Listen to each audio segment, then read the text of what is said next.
All right, welcome everybody to the new 5G Go Zone, where we are all about the 5Gs that are your gratitude.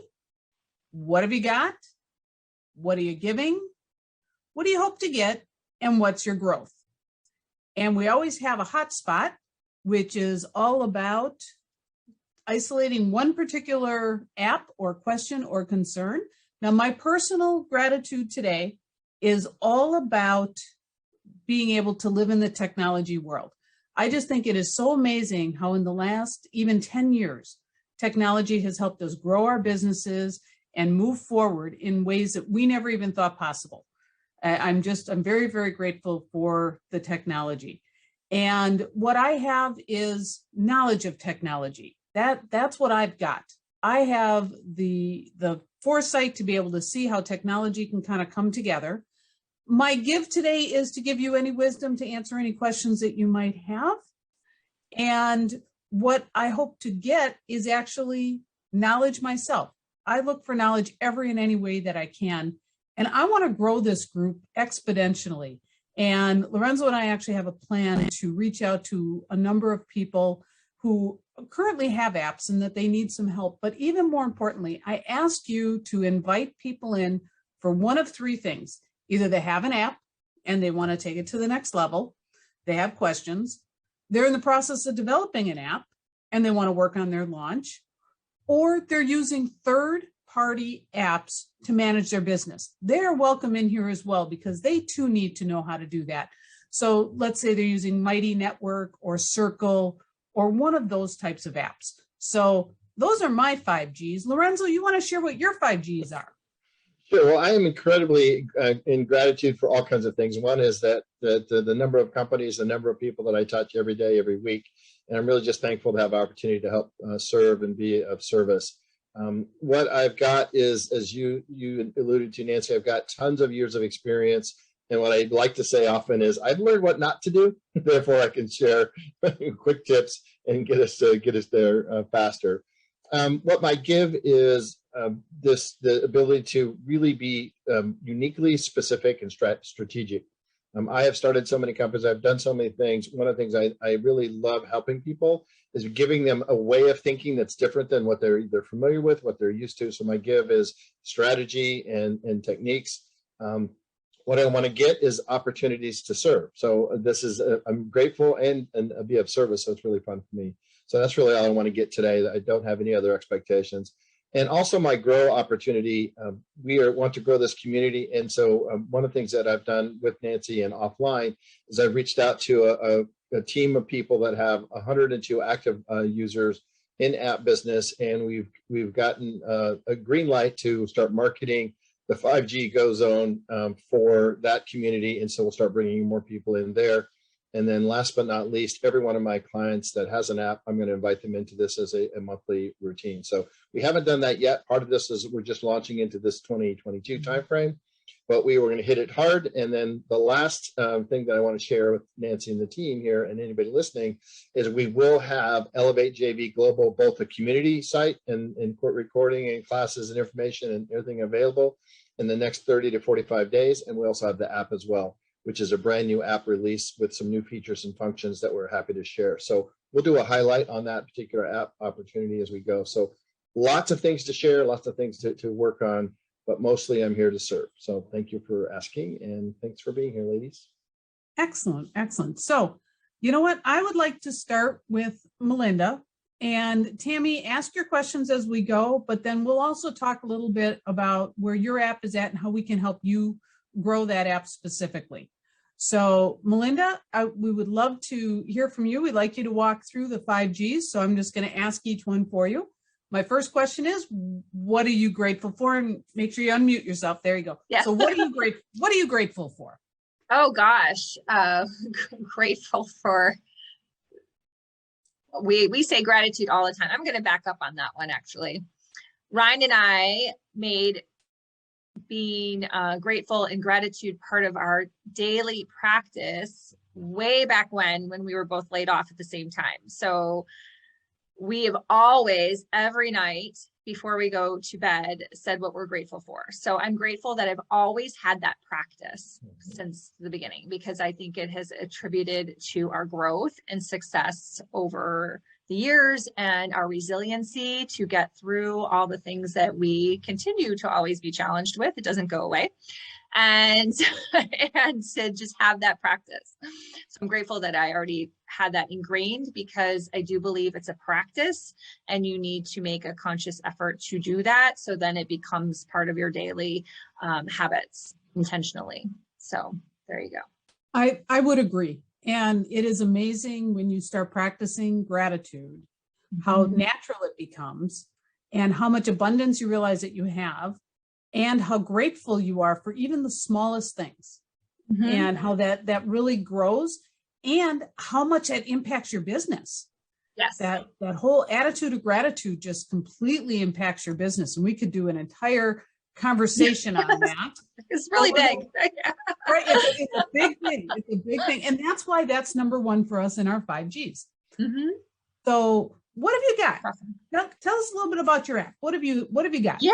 So for those of you who don't know me or even my husband, we are the owners of Good Karma Sportfishing.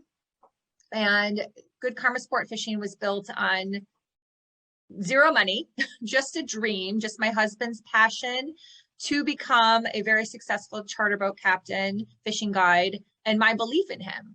So again, if you don't know me, I have quite a story. I've written about it. We podcast about it, all those things. So you can definitely fill your boots.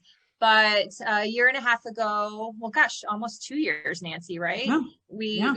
We found each other through a mutual friend, Susan, and with the help of LeVar, as part of our team, came up with our app, and it launched in August of 2020. So it has been just a really great tool. I would say going into it, we knew it was the long game. So that would be my first tip for anyone to understand it's a long game. But if you end up subscribing to our app, you'll see we have reef weather, request a charter, solar, lunar. Our podcast is on there, Ryan's podcast. Video courses, resources, equipment, and a fishing report. So some things are specific to the app only, and then some things you can find, on our website. So there's a little bit of a combination, but that is our app to date, and we're very proud of it. So that's awesome. And so that actually was your give. What does your app give? And I personally know that my husband loves it on his phone. He listens to the podcast all the time. And we were at a family gathering, gosh, I don't know, maybe 6-8 months ago, maybe even a little longer than that, maybe a year ago. And he mentioned it to his brother, and this app ran like wildfire through all the guys, because big fishing is big in Wisconsin. Well, I'm sure it's big in several areas, but with all the lakes that we have and all the different types. And I guess that's the thing that's really important with your app, is that it doesn't just talk about one type of fishing. It's not just about deep sea lake fishing. It's not specific in that respect. It covers the gamut. So it really is open for a lot of people. Plus, wouldn't you find that, especially with the recommended tools and equipment and stuff, that women might even want this on their app if they're looking to give something to their spouse or their significant other, if they're not fisher people? Because I know women fish just as well. So it's not just strictly a gender thing, right? Right. Yes. And we have a private Facebook group that we had started before the app. So it was nice to already have that community built. Obviously, it was part of the podcast. And there are several women in the group. And even in our paid private group, there is a female. So yes. So if you are a female, you are more than welcome. Please join our community as well. Excellent. Yeah. So what do you hope to get today? What do I hope to get today? Honestly, just the chance to share. I haven't had a chance to be on the call in a while, and I always value our relationship, Nancy. It's been great to get to know some other people in the group too. So saying hello to anyone that watches, and I'm always open for new tips and ideas. I'm always learning. So Yeah. I don't believe in the word expert. Like I have a really hard time, like, and I think you and I have spoken about that before. I have a really hard time when someone calls themselves an expert. I'm like, no, we're always all learning. We always have things that we can do to improve our lives and our businesses. So yeah, I'm open for things too. And I learned by other people asking me questions. So feel free. It's great. Excellent. Excellent. You know, and it's funny because you, Tammy, and I are connected in another area too, which is through the Brilliant Biz Book authoring series. Tammy and Julie mainly is the person Tammy works for, was the author this year, but I know Tammy had a lot to do with that, a lot to make that a #1 best-selling. And so that's where we all kind of come together, because Melinda, you were in #3, was it? You and Ryan? You were in 4. You were in #4. Yeah, I have to Number 4. I have Maggie's book. So yeah. Yeah. The purple one. Purple. I always remember it's purple. The purple one. The amethyst. Yes. And what's nice is that they have an app as well. And so the whole series has an app. So this app world is really kind of come together. So in this short period of time, do you know offhand approximately how many downloads you have, Melinda? You know what? You probably know better than me, but I did a push last night and I want to say it went to almost 500 people. The push went to 500 people, but you have over 1,000 downloads. Nice. Yes. And so congratulations. And that's just in 1 year. Yay. What was one of the biggest things that you did to get those kind of downloads? You know, it's an ongoing process. So, and I think that is one of the things I really wanted to convey today, because I, as a coach myself and as a consultant, I see that people think that, oh, I can just set it and forget it. And that's just not reality, people. So we are always talking about the app. We are always doing the push whenever Ryan does a podcast or a fishing report, or we launch a new course. You know, whenever we don't want to ever be like kind of annoying. So like once a week is good. So you have to figure out what feels good to you. And Ryan always talks about it on the podcast. He mentions it in the group. He in the paid group, which meets once a month. He always, you know, brings up the app and is trying to always train the group members, however you want to put it, to go to the app to look at things, because people need to be trained. Like you have to, again, make it a habit, make it a practice. So we're always talking about the app. And again, we realize it's, you know, one of those things that grows over time. And so you have to really just embody that. You have to embody that this is a long game. And you always have to just make sure you're talking about it. So I wouldn't say it was like one thing. We obviously did a launch when we launched the app back in August, and really utilized the Facebook group. I think we gave away some prizes. We have stickers and t-shirts and stuff in our business, and really drew stuff in then. But you know, you can't launch every day, right? So then you just really have to make it part of your speak, really.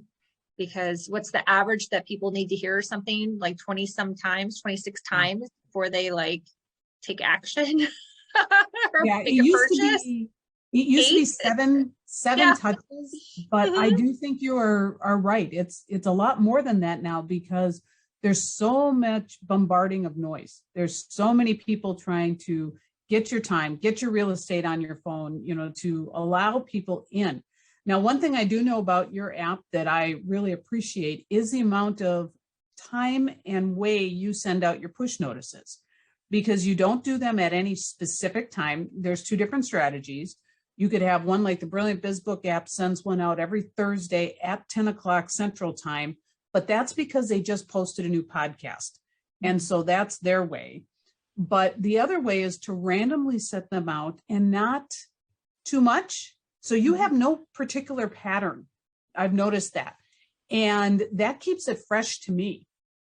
So when I do go in and I see that notice, it's a reminder to me to be able to say, oh yes, I want to, you know, jump into that app. Now you have about 50% who allow push notices, which I think is really quite good. A lot of people shut off all those notices all the time. But what's nice about the push notice is that for those people who do get it, it's not over the top. You know, it's there. The people who don't get push notices, there's not much you can do about it other than to keep reminding people that your app is there. Talk about your engagement. What do you think your engagement is on your app? Are you getting people to give you feedback, etc.? Well, you definitely know when something's wrong because I'll tell you. Yeah. Exactly. Which we just had. So there you go. You know that people are watching when there's something wrong. So I would say that that's just life in the big city. But yeah, so yesterday, it's just, I guess, great timing to have this call. We have really made a concentrated effort to focus on SEO this year and blogging. So Ryan did this beautiful blog, and he, in all his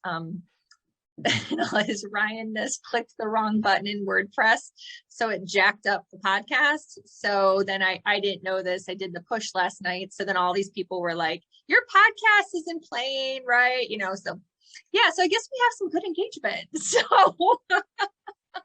I love it. I love it.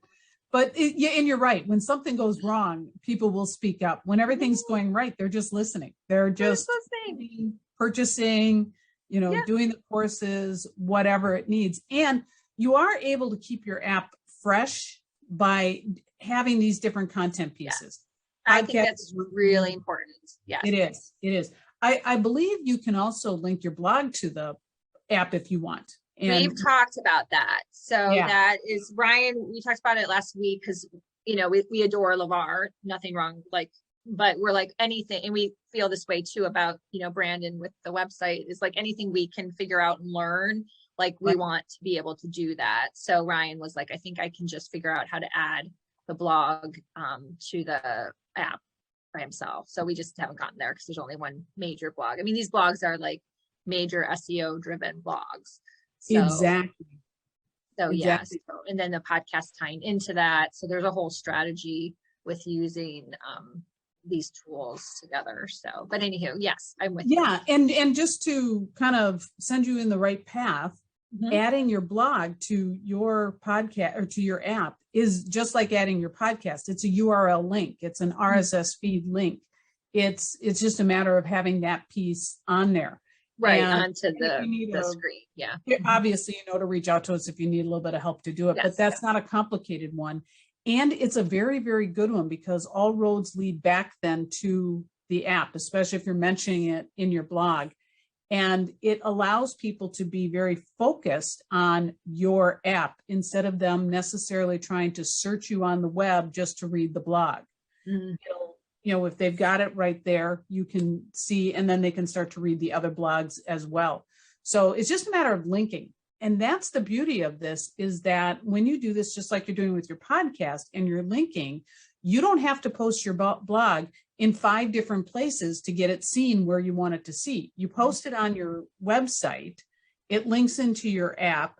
You then are sharing it on social, where that can be done automatically as well, so that all roads lead back. And having a good SEO on your website also helps you have a good SEO on your app. And I don't know if a lot of people realize this, but even just having an app in the Google store helps your SEO when the names are all linked in the, they can realize that that's who you are, because on your store listing will have your goodkarma.com, it'll have the URL for it. And Google does the ranking. So Google sees, oh, you're using one more tool of ours. You're validating them one more time. So even that alone just helps your SEO, which is just phenomenal. So that is definitely a good thing. When you first launched, did you do anything like just social posts? Did you do lives? Did you talk in the group? What was some of your strategies when you first launched? Yeah. So I want to say we gave ourselves a couple weeks and we did a soft launch. And Ryan definitely talked about it in the podcast. And then we did a lot of Facebook Lives.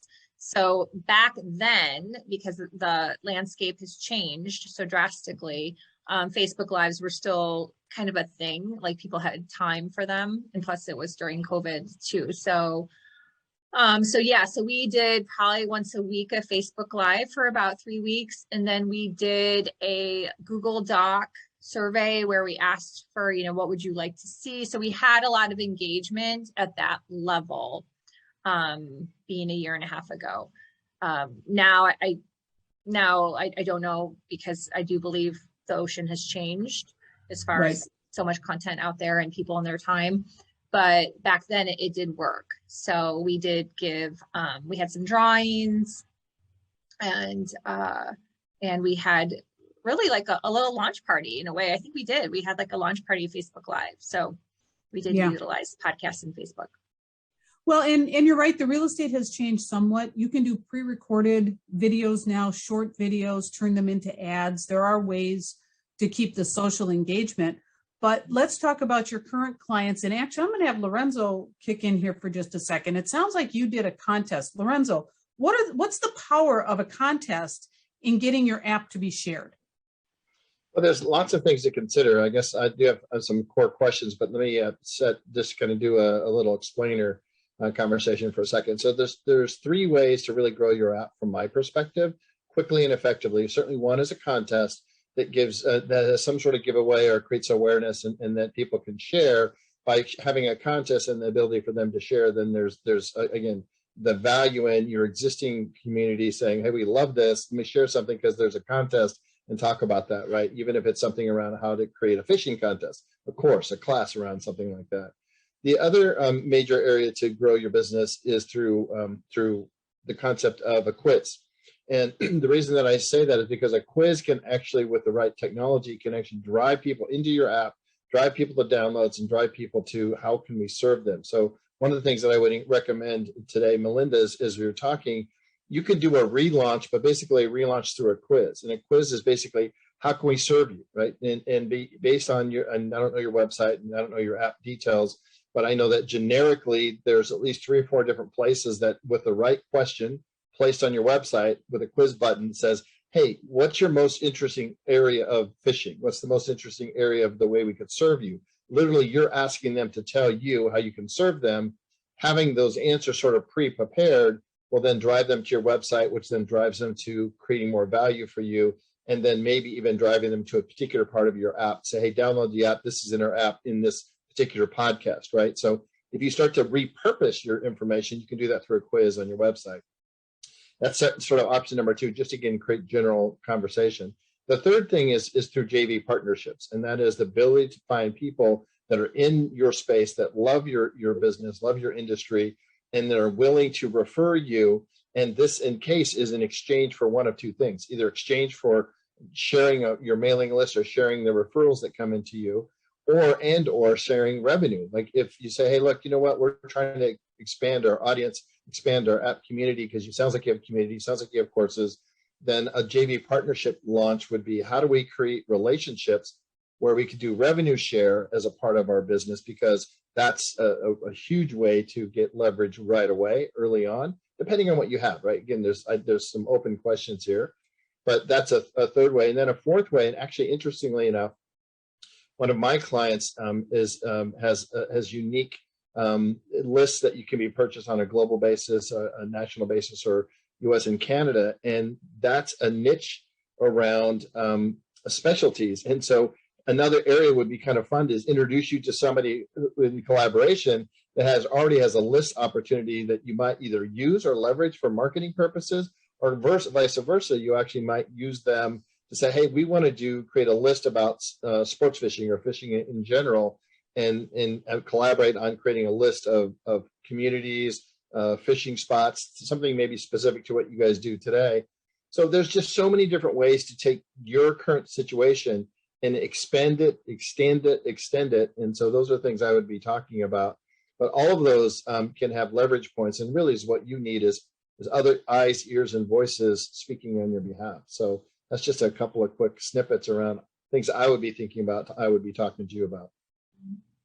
Yeah, exactly. And in particular too, Melinda, you have the gear, the equipment purchasing, and I know you have some relationships with the people that Ryan proposes or supports their particular type of gear. And that might be a really great spot to go. Plus, I would consider doing push notices around the different varying holidays that people purchase gifts. because that would be a great spot to drive them to your app, download it. And, I don't know how you can position possibly even some type of a coupon or something like that. I'm not sure if that's possible with the way those are set up, but the idea is to drive them to the app to be able to then hit that link and go out. So I know you've got some JV partnerships already kind of built and established. And I think that would be really, really good, especially if you could also find other groups that are, fishing groups that would then be a way to say, hey, here's a good resource, because your app is free. So it's not like you're asking people to pay. But I do want to circle back to the fact that you already had a community built. And I want to talk about that a little bit. How important did you find having that community built to having a very successful launch when you were ready to go full launch, not just the soft launch? Mm-hmm. And I have two different ways to think about this. One is based on Ryan and I's business, Good Karma Sportfishing, and one is based on my coaching and consulting business, which I had put on the back burner because as I was building the sport fishing business with my husband, because I'm really the wizard behind the curtain, if you want to say, with Good Karma Sportfishing, and he's the face and does the actual fishing. I had a very successful sales business, so I wasn't online, right? So I have two different perspectives as far as building an audience. So it was why I'm going to share this is because I don't want people to be discouraged, because I think, unfortunately, there's too much very narrow context out there and not enough wide view. Mm-hmm. So yes, it was very helpful that we had an established audience based primarily on the podcast and how successful my husband is as like a local kind of celebrity. He was on the cover of Florida Sportsman in July of 2018, July of 2018. We had several articles written about him in magazines. The podcast obviously was huge. He's booked every day. The website that I redesigned at the time back in 2018. So that was all like really good. So we had 2 years of solid foundational building before launching the app. So that was really good. However, my point is too, is like, don't let that hold you back on getting started. Like if you want to get started with something, if you have like zero audience or very small audience, like I did then when I launched my business 3 years ago, but really fully went for it last year when I wasn't a sales rep anymore and I had the time. Start any day, and just do it. Like do the work with excitement and passion and learn and grow, and just don't worry about all that, because all it takes is a couple really good clients for whatever field you're in and you're good. So I think all this focus on size of audience and all these things, it really depends on what your business model is, what you're trying to achieve, and just what makes you happy. So really think about, I'm going to say this to everyone out there, like what makes you happy, what makes you feel good, and like what are your goals and what are you trying to achieve in this lifetime on this earth? Because it might not be necessary to have 2 million followers. Like you can still build a successful business, and if your app really needs only like 100 people to serve the purpose of what you're trying to do, then that's great. So take the time to think about what you're looking to achieve versus trying to fit into a mold of, what someone else has built, because it might not be relevant to what you're trying to do. I think you have a very good point there about going out to the wider view and that you're correct. Every app is a little different. Every app's different. It's crazy, right? It's fascinating. We have one app that's actually very successful that only has about 30 downloads, but it's the type of business that they're in that makes it very successful. It's actually in an asset management business, and it's not just geared for his own customers, but for the most part, that's the focus. And so, yes, he's very successful with 30. And yet, if you heard that, you would be like, 30 people, that's it. Well, it's not like he's a coffee shop that needs 5,000 people to be able to make the same type of an income and to call it successful. So I do think you're onto something with the wider view. You're also onto something with the balance. You had to make a choice to balance what you were going to do at that time and focus there. And then once the app launched and got successful, I mean, it took a while. It took a good 9 months, maybe even a year. And then you circled back into your business. Not that you neglected your business, but you didn't give it the focus and attention that I see you giving it right now. And now the two have come together in a balance. So that is really, really awesome. And I want to be mindful of our time, and I want to give Tammy a option to speak. And I see, Tammy, you just asked a question about what do I mean by downloads? Those are the number of users that have your app on the phone. So that's the piece. And Melinda's goal for growth right now, I didn't even ask that question, but I'm guessing is in the next 12 months to hopefully double what you've already done and to go forward in the growth method.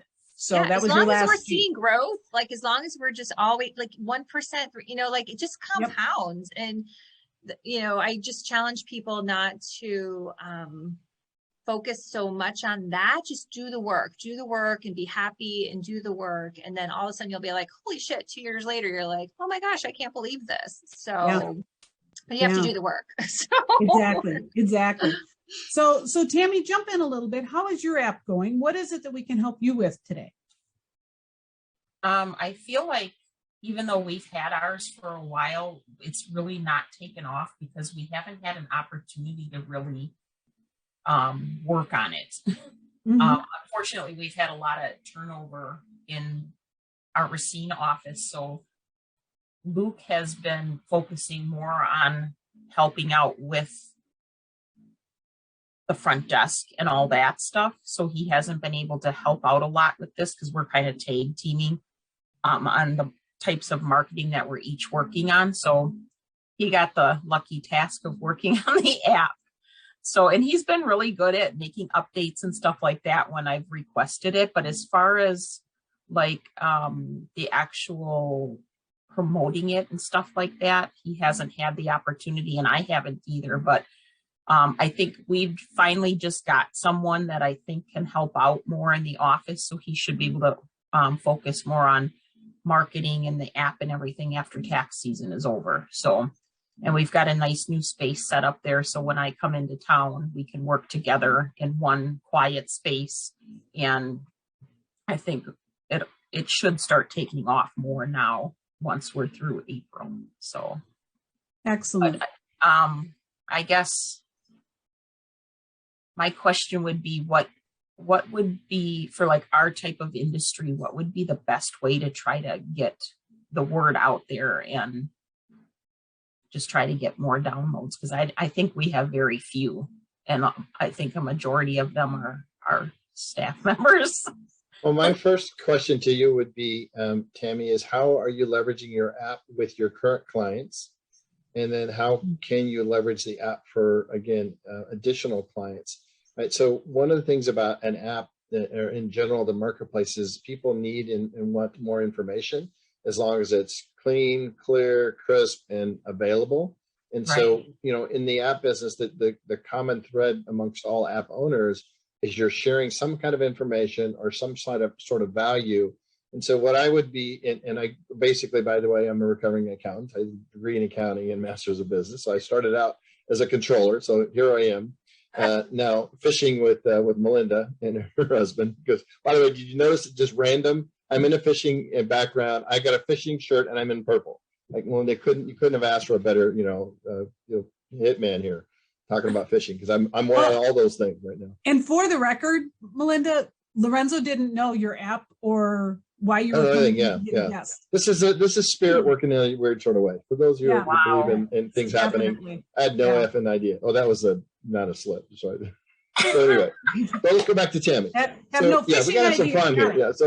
So here's the thing. If I'm fishing in the accounting world, I'm doing a couple things. One is I'm creating. So Melinda talked a lot about a blog. So one of the things, Tammy, I think is going to be hugely important there's so much change in the accounting and the business world now, and with COVID and regulations, that I would do a podcast, even if it's monthly, that says, hey, here's the latest information that you need to be aware of, even if it's factual on what's coming, right? Because most people in the accounting world, especially the individuals that are really interested in this information, they like to know what's happened and what's coming, right? So to me, I would put a lot of energy around how do you create that piece of information, and that's audio. And in your apps, you can have audios, you can have players, and so that's a audio podcast. The second thing that I started with is I really love to see your current users get some value. And the question about what does that look like? Now, I've got several people that I know in the business, and several clients that do accounting and tax work, including my own accountant, right? And so what I talk to them about is just creating a connection to downloading the latest documents, downloading the latest information.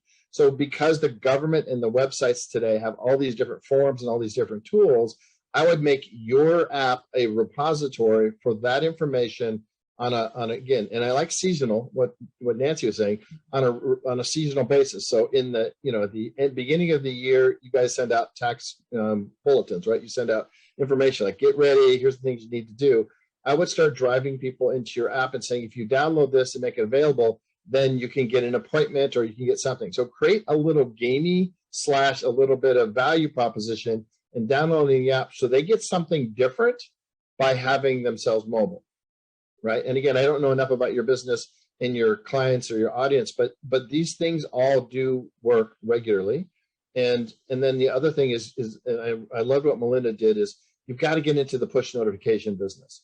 Because whether you're in your case, you're in the proactive information business, you need to be sharing people with that. So those are just some quick random thoughts, if you will, on ways that I would take your app and move it forward.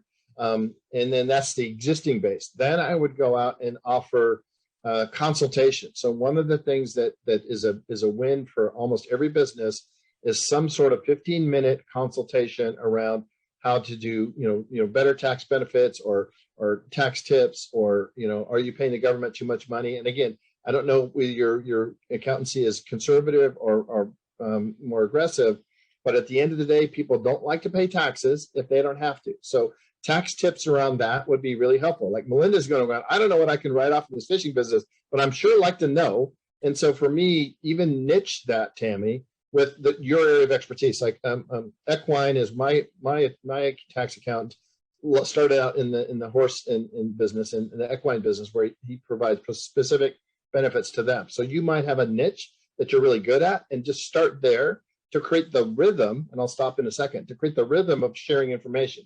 Because if you know a lot about it, it's easy. It feels more confident, right?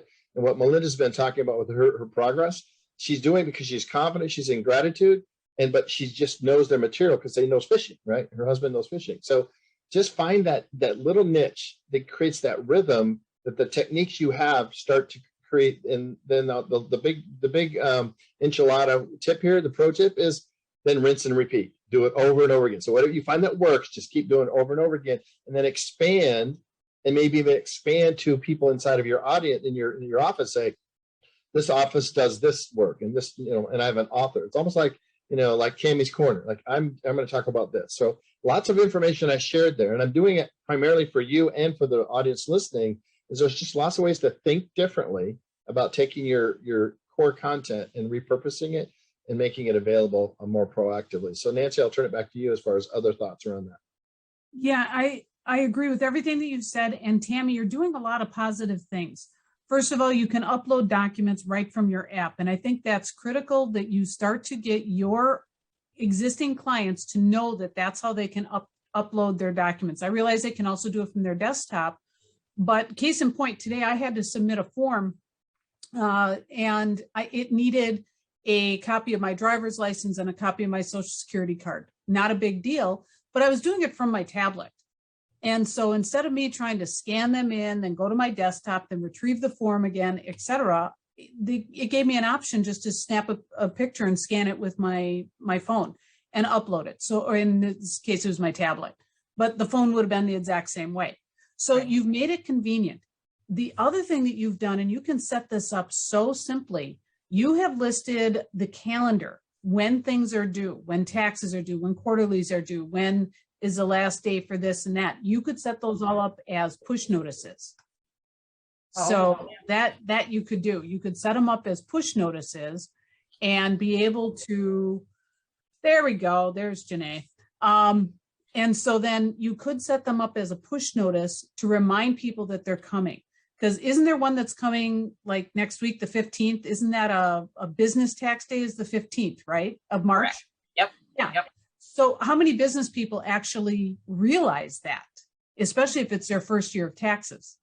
Right. So you could be doing this, and you could also be having an entire corner with Julie and have all of her knowledge and just do what like 2-minute bites and put that into the app as well. So there's a lot of things that you can do, but the biggest thing that I would do is I would start with 2 things. I would start with every single accountant that you have or assistant who speaks with a client and verbally ask them to download the app, because they can schedule an appointment. That's coming soon. That's not too far off or hard to do. Or they can also upload their documents and see the calendar. And if you ask them to invite it, they will do it. By adding your QR code onto your background like you've done, you can also add that onto every email. I think you are. And that can be united for everybody going out.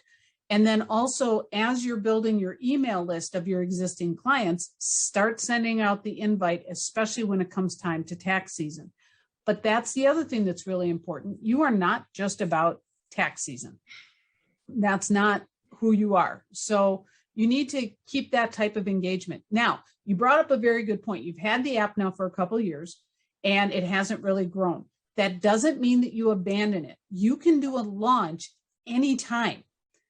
Anytime you can say, you know what, this is our tool, we're picking it up. It's kind of like having a LinkedIn profile and never posting. And then one day you start posting and nobody, they love it. Nobody noticed that you didn't do it for 2 years beforehand. They just see that you're active now. Okay. And LinkedIn is the spot where I would really promote your app in a big way, because that's where your business people are. And ultimately, that's your ideal audience. Yeah, you take care of the mom and pop who do their taxes as well, but your long game is with a business person who can then come in and do their bookkeeping, who can do their payroll, who can do, the different accounting tasks that they need done, especially if they're doing loans. When the whole pandemic hit, you did a great big thing about loans and being able to get the SBA loans and all the grants and stuff. You were helping people left and right. And don't forget the volunteer work that Julie does. That's a big thing. Your whole firm is very big on that and promoting it and getting your app in the hands with these volunteers. And you could actually leverage some of these groups to help promote your app. So I know you've done some work with Habitat, you've done work with the Rotary, you've done work with a number of different groups. And that can be one way that you can leverage that as well. So have we bombarded you with enough today on what to do? You have. Go ahead. I know I have, I sent out an email blast to people asking them to download the app and like really focusing on being able to download their documents. I did that right before tax season because I felt like that was the best time to do it.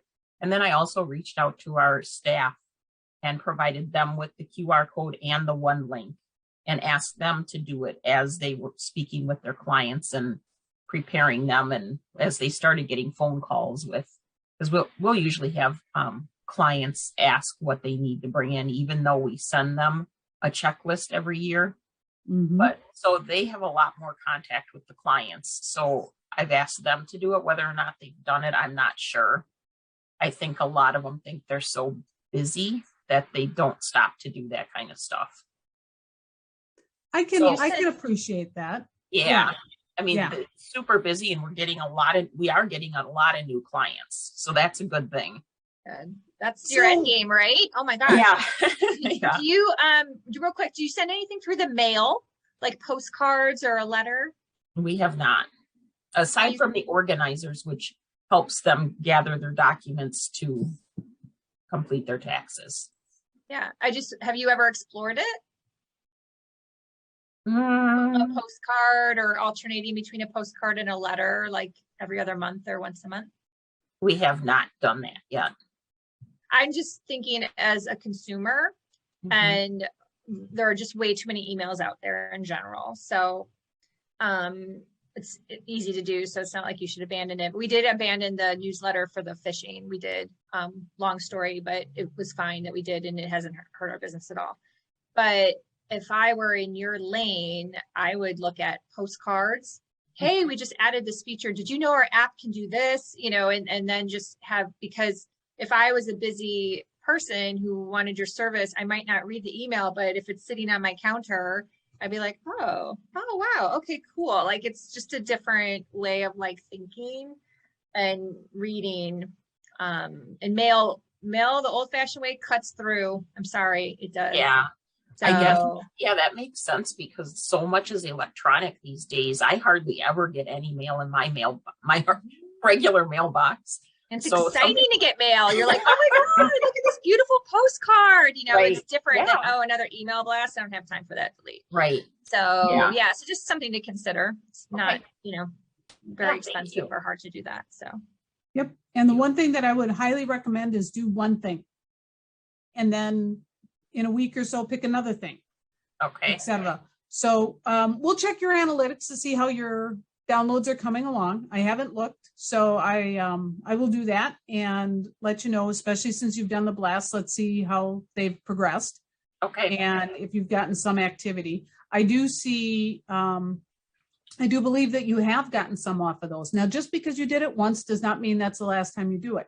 Right. I want to say, Melinda, you've done things more than one time and gotten their attention. So it's really important to keep it going. So I think that the thing that, to reiterate, Nancy, is that the fact that we talked about, in the old days, you could, 7 to 10 touches. Now it's in the, 20 plus touches. So even if Tammy and your group is doing mailings or email or, did you know, it's creating that mind space when they actually need it is when they're going to remember it, right? So because of the noise out there. So find a rhythm. Again, the rinse and repeat concept is do it where you can regularly see progress. And then by definition, you're doing your own value proposition. So as you're adding different value or value statements in your, whether it's a postcard, whether it's an email, or whether it's to your current clients, you see what's working and you can see little spikes, as Nancy's kind of alluding to in the download. So I just encourage people to be consistent and social media marketing. We talk about that all the time. You have to just be consistent, whether it's app marketing, social marketing, just consistent brand awareness. And I like the just for the 2 cents worth, I like the nonprofit angle. If you're going to do more nonprofit work, what a great way to say, hey, download our app and we're doing this and we're doing donations, or download the app and we'll help your charity, or give us a name a charity that we can work with, right? So get your community to give into you, right, using the 5G methodology, right? What are they what are you gratitude for about your taxes or tax work? You just got to start thinking a little bit differently when you can. And I know, Tammy, that's part of your journey, and you have the bandwidth, because all this is about conversation. It's all great, but you got to have the resources and the mind share to do it. So I respect where you are today. So just know and that actually brings a really good point. Don't be afraid to ask for help. Now, if you are going to work with a marketing firm, they'll be very selective. And you might even want to talk to us first before you jump in with a marketing firm, because we have an opinion. And I've had clients get in with a marketing firm that did not bode well, and they took thousands of dollars from them with no results. So there's things to look for and ways to do it. Yeah, So I've been working with Maggie. Oh, good. Okay, Yeah. There you go. There you go. Yep. Excellent. So Janae, hey, welcome. You're on mute. I'm sorry. Hey, Nancy. Hey, listen, you've got to catch this replay because Melinda shared a bunch of wisdom. You don't know Melinda, you've not met, but she's our alumni who worked with us over the last 2 years and has grown her app exponentially in just a very short period of time. So definitely grab the replay. But did you have a question? Yeah, I was just going to ask, you said marketing firm. Do you think that's something that What's Next would benefit from or no? Not yet. Of course not yet, but Yeah. Yeah, I'm saying in the long run. yes, you might. And Lorenzo and I know of a number of different tools and stuff that we might be able to help you leverage without having you spend the whole bank load.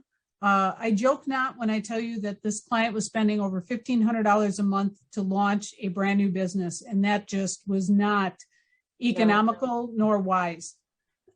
So yeah, we can talk about some strategies to help you get there before you do that, and some tools and things that you can leverage.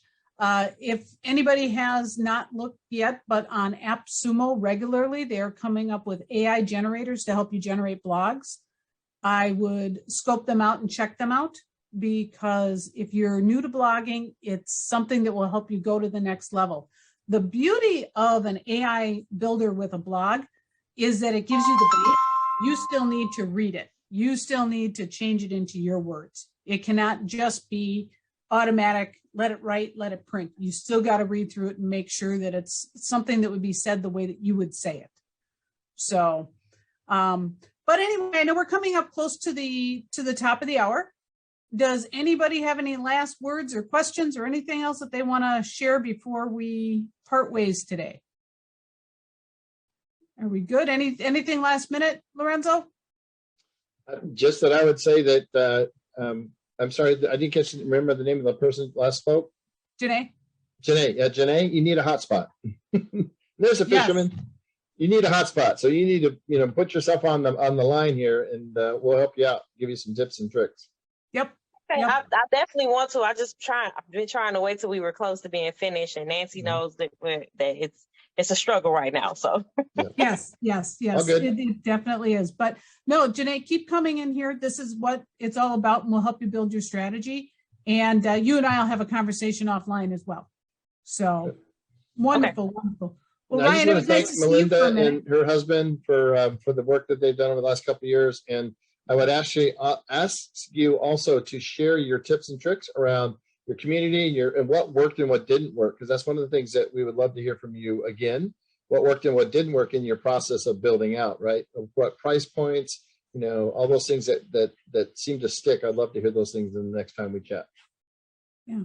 Excellent. Yes. Thank you, Melinda, for your wisdom sharing today. It was greatly appreciated. I know everybody will find value in it. And with that, we will be back next month on the second Tuesday. So everybody go off and have an absolutely fabulous day. Bye-bye. Bye for now.